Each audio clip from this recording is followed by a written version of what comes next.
It was a farewell fitting for a man called the greatest. Yesterday, Muhammad Ali was laid to rest after an exceptional memorial service in his hometown of Louisville, Kentucky.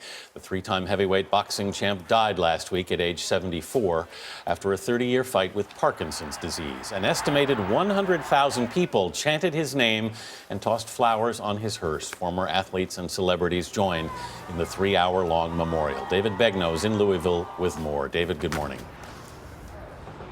Anthony, good morning. The crowds are gone, but the flags are still lowered around Louisville in honor of its favorite son. There was a pastor who spoke at the memorial yesterday who said, "We here in Louisville are known for two reasons. It's what makes us famous," he said, the Kentucky Derby and Muhammad Ali.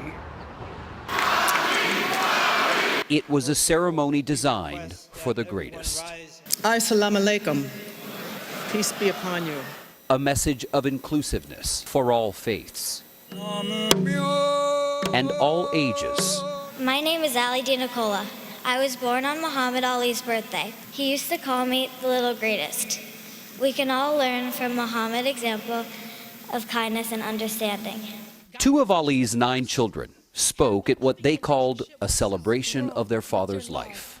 We love you so much, Daddy. Until we meet again. Fly, butterfly, fly.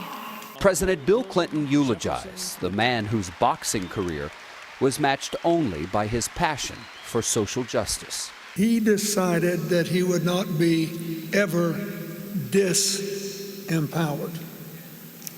He decided that not his race, nor his place, nor the expectations of others, positive, negative, or otherwise, would strip from him the power to write his own story.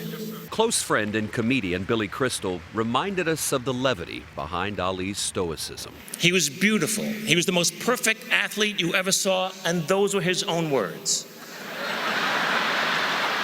The day started with the procession. By some reports, nearly 100,000 people lined Louisville streets. The procession went past his high school, his boyhood home, and stopped at the center which bears his name. During that procession, Ali's daughter Hannah tweeted a story about a recurring dream her dad had.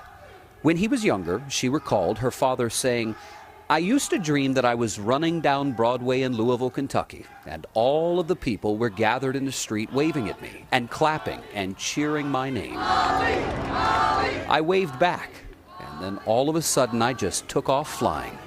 I dreamed that dream all the time." Pallbearers were from across the spectrum of Ali's life. Friend and radio personality John Ramsey, actor Will Smith, and boxers Mike Tyson and Lennox Lewis. He had a big mouth and a huge career, but and he was a big heart. But he was a soft man in some ways.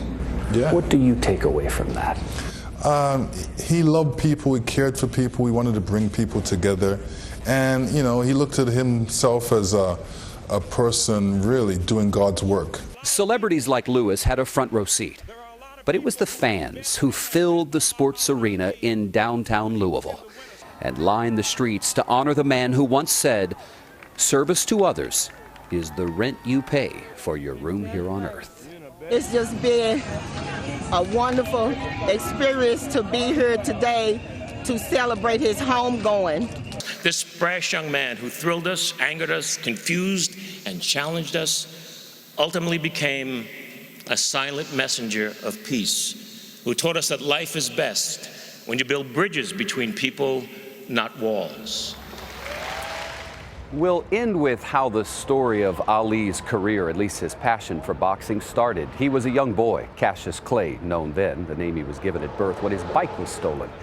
He went to a Louisville police officer to report it missing, and that officer told him, "If you want revenge, son, you better learn how to box." It's part of the reason Ali's wife told the crowd at the memorial yesterday, when an inner city cop and a young black kid talk, miracles can happen. Benita. What a great story, David Begnaud in Louisville this morning. Thank you. It's so interesting, too, to see in all the Ali coverage, it's not just big celebrities. There are so many average people who have very intimate stories of how he interacted with them. I love what Billy Crystal said yesterday. He described when Ali emerged on the scene in the 1960s, he was like a lightning bolt. He kind of lit up the world, and that's just how I felt.